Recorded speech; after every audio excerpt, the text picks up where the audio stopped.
Hello and welcome to the Happiness Is podcast with me, your host, Bruce Aitchison from Happiness is Egg Shaped. We are back with the one and the only Mr. Chris Laidlaw, who is about to complete his unbelievable feat of 12 marathons in 12 months, having raised a bundle of money and awareness for three causes very close to his heart, all in memory of his family. Let's bring him in and have a chat to the man himself. Hello, Chris. Good morning. How's it going? Not too bad. So 11 down and one to go. How does that feel? It feels pretty good, to be honest. It was a long time coming. I think when I'm reflecting back now and looking at the marathons up to this point, it's been a long time coming, and probably at certain stages I didn't think it would necessarily come. So, a massive excitement to complete the last one for sure. And looking back, is there a favourite of the first 11? It's a great question because as I'm posting out the kind of the rap videos of the ones I've done, the ones that jump out are probably the most difficult ones, if I'm honest. But definitely, look, I've done two back down home in the Borders, and I think they definitely stand out as memorable ones, and a lot of emotion in terms of going back home and the reasons that I was taking on this challenge in the first place, and then just the amount of people that kind of jumped on and helped out in those two definitely stand out as memorable occasions for sure. What have the charities said to you? They must be absolutely blown away. Yeah, they've been awesome. Like, I've been up to Marie Curie a couple of times, up to the hospice in Edinburgh, and they're really grateful, I think, for the look. The money's great, but I think just more the awareness around the charities. It's been a tough 18 months to 2 years for them in terms of getting out and about and try to grow the fundraising on that side for them. So they've been really grateful, massively supportive of the challenge, helping to share the story. And it's just great to have them on board and know that it's going to be really helpful for them moving forward into the new year, and being able to support families. Ultimately, that's why I'm doing it, to be able to support families who are going through the same thing or might have to go through the same thing. So yeah, really supportive and massively appreciated from myself and the family. And Alzheimer's Scotland is obviously close to your heart. What's your old man saying about the challenges? Just as the old man's always said, like, yeah, good job, but yeah, just watch what you're doing. You're a bit crazy taking on this challenge, and yeah, he's never been one to kind of shout from the rooftops, but he's always been there to support in the background and keep us on the straight and narrow, myself and my two older brothers. So he's been the two ones we done down the road. He's been there and run it little bits and pieces, and so I think he's enjoyed that, the fact that the challenge and what it stood for. And look, I think the last one he will be emotional, I'm sure, and he's definitely proud in terms of the challenge and why I'm taking it on. So yeah, he's a good man. The pictures are brilliant where he's bun it on. And then the Murrayfield injured players. It's a charity probably not a lot of people know about. What's the connection there? Oh, there's a good few connections, Bruce, around the Murrayfield injured players. They support Eddie Rennick, who's a guy down in Jed who got a bad injury when he was young, and they've supported Eddie for a good number of years around his life. I actually got support when I had a shoulder injury that kept me off work for a good period of time. They also supported my older brother Scott through the same thing, through shoulder injury and off work.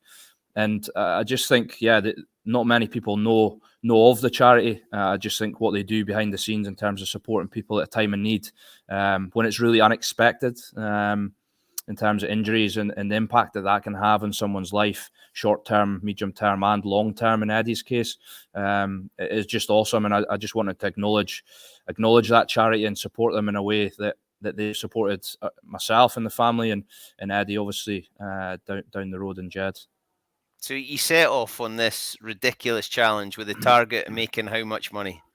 The first, I think it was about 3,000. I thought if I could raise 1,000 for each charity, that would be awesome. And I'm pretty sure, I hate to be that guy, but I'm pretty sure I told you will go away. I remember being in the car speaking to you and said, Chris, I think you're underestimating your standing in the rugby community in this country. So you're sitting at what with one to go? It's sitting at 20,700. That is absolutely brilliant. There's the page for anybody that's able to watch. Just given 12 and 12 and 21. I mean, are you pinching yourself at the generosity of people? Yeah, look, it's been quite overwhelming at times, Bruce, for sure. The generosity, as you say, of people has been amazing. And I think just, I don't know, like the actual runs themselves and the build up, the people who have just kind of come out or messaged or run or biked. I think that's just been as important for one, for getting physically through the challenge itself, but two, just people, yeah, really connecting with the challenge, the reason it stands for, the amount of people who have donated who I don't actually know or have any connections to. And that it means a lot, mate. It means a lot. It's been so good, and over that period, you've had a lot of people have shown up, but there's been some pretty consistent performers through the 12 months. Who is it that's really kept you going? Yeah, Jordan Edmonds and Craig Carey jumped on board right at the start in December when I decided that I was going to do the challenge. So they jumped on and supported me through a bit of training in December last year, and then they were part of, I think, the first 3 or 4.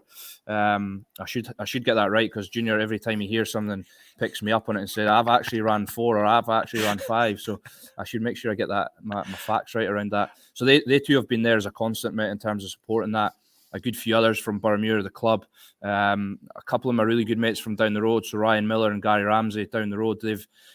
If Ryan completes the last one, he'll have done 6 this year. So he's done 4, the 4th with me, and he's done 2 others. So remotely down the road. So those 2 have been awesome down the road and organising routes. Gary's dad organised the last route for me.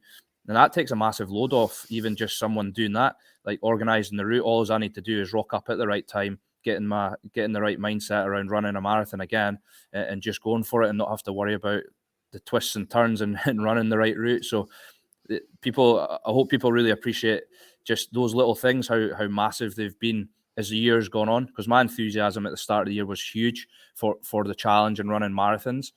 After about, even after 3, I knew I was in for a hell of a shift when I had 9 more to do. So all those little bits and pieces, and has been huge, mate, throughout the year. I've loved seeing the pictures and the video footage of the family. Is Alana sticking the trainers on for the last one? Oh, I think she probably won't, to be honest. She's not massively into running, but look, her support behind the scenes has been incredible. Like from having the kids at every marathon, like if anyone you've got young kids, and anyone who's got young kids, to keep them occupied for 5+ hours, sometimes when it's bloody miserable. I'd done a nighttime one, and they were there, and they slept in the car, and all these things that people don't really see. All they see is me completing the marathon, but without that support behind the scenes, it just wouldn't have happened. And she's been the one putting the rap videos together at the end. And she actually said last night, or a couple of nights ago, she says, I feel like I've improved with my rap videos. So like it's been a learning for us all, and to do it together, I'm sure we'll look back in the short and long term, and it's been a hugely positive experience. It's been challenging, absolutely, but as a collective, as a family of 4, it's been awesome. It's been unreal, and I've loved watching the journey and speaking to you through it. Now, I'm pretty sure whatever Chris Laidlaw sets his mind to, he's going to do. But I never had you down for a marathon runner, and you're now about to complete number 12. Is there just going to be a period of nothing at all, or is this sparked a little, what can I do next? Not yet. I don't have that sort of burning desire to necessarily take on definitely not for a year anyway, that's for sure. It's definitely sparked the feeling, or having the purpose of doing something for someone else, so in that sort of part of it. So it definitely won't be the end of doing something for people and charities, and it's the first time I've really done something for charity of this magnitude, and it gives you a huge sense of satisfaction, and a huge sense of pride around what it stood for, and what we've managed to achieve. But in terms of a challenge and marathons, yeah, it'd be on the back burner for now, I reckon. Chris, you're an outstanding human. You're a fantastic role model. You are a cracking rugby player, developing into a fabulous coach. You're a father, you're a husband, you're a son, you're a brother, you're all those things. And now you're an unbelievable charity fundraiser. I just think it's worth saying congratulations on everything you've achieved. I'm proud of you. I'm welling up a wee bit here. I just think what you've done has been absolutely superb. What's your sort of parting message to get some support and maybe some more feet on the ground for your last marathon? Well, it is the last, so if you're wanting to get involved, now's the time, because there'll be no more. So, look, it's in Edinburgh. We're starting at 9 o'clock from Megatland. We're hoping the club will be open, but with the restrictions and stuff tightening up a bit, who knows? But that's the plan. The club will be open. We'll be departing at 9. There's options to run sort of 10k, or we're doing a half along the Union Canal, so it's pretty flat. So, there's options there to jump in. If you can't, then be there at the start or be there at the end. And it would be awesome just to have a big collective effort to get over the last one. So, yeah, if you can, jump in 9 o'clock, Hogmanay. A great way to start Hogmanay and then hopefully celebrate into the new year. I reckon you're going to be asleep by 9:30. Nothing new there, then. Nothing new there. Chris, all the very best for it. I can't wait to see you and catch up with you and see how it goes. I've got no doubt you're going to smash it and you're going to get swept along in the emotion. And when you cross that line, just relax and take a minute to take it all in, because you absolutely deserve to enjoy that moment. Congratulations on everything you've done and all the very best for the last one. No, awesome. I appreciate your support and pushing the word out there as well. Top man.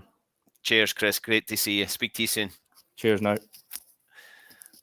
What an absolute superstar. A man who has bitten off a huge amount, but he has chewed it up and he's swallowed it down. He's got one to go.